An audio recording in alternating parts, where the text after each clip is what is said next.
संधि में आपने दीर्घ संधि पहले पढ़ ली। Yes sir. दीर्घ संधि के बाद में आपको पढ़ना है गुण संधि। गुण संधि में आ के बाद में यानी स्वर से स्वर के मिलने से जो भेद होता है उससे हमें गुण संधि कैसे बनेगी, हमें कैसे पहचान करनी होगी, इन चीजों को देखना। ए और आ, ए आ के बाद में धीरे क्या आ जाए, ई आ सकता है, वो आ जाए, भी आ जाए, ये आते हैं। ये स्वर आने पर उनका परिवर्तक रूप होता है ए ओ अर हो जाता है, तो उसे गुण संधि कहते हैं। कौन सी संधि कहते हैं? गुण संधि कहते हैं। जिस प्रकार से ए धन ई, ए धन ई, ए और ई यदि दोनों आपस में मिलते हैं तो वो अपना कौन सा रूप बना लेते हैं? ए धन बड़ी ई, ये दोनों भी आपस में मिलते हैं तो वो भी कौन सा रूप बना देते हैं?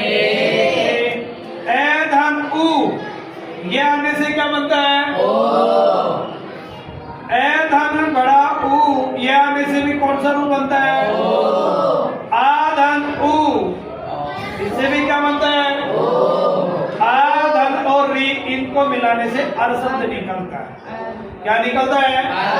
तो सबसे पहले इनको समझने की इतनी की जरूरत है, ज्यादा वेद नहीं है, अपने को पहचान करनी है। यदि संधि में गुण संधि में ए ओ ए आ के बाद में ई उ री, और कौन से ई उ री, इन चीजों से यदि कोई भी संधि विच्छेद करते हैं तो वो कौन सी संधि का उदाहरण होता है? गुण संधि का।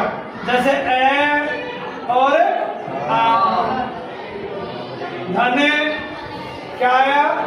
ई उ री, ये शब्द आते हैं तो उनका क्या बन जाता है? ए ओ ए ओ और ये रूप बन जाता है। ये आप शॉर्ट में नोट कर सकते हैं।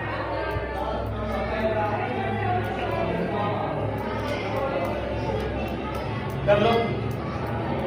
अब इनका संधि विच्छेद करने के लिए हमें 3 उदाहरणों से समझ में आए, एक बार दोबारा से समझेंगे। गुण संधि में हमें पहचान किस चीज की करनी है?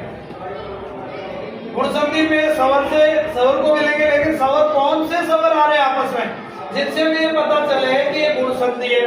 जैसे ए आ तो आए आएगा,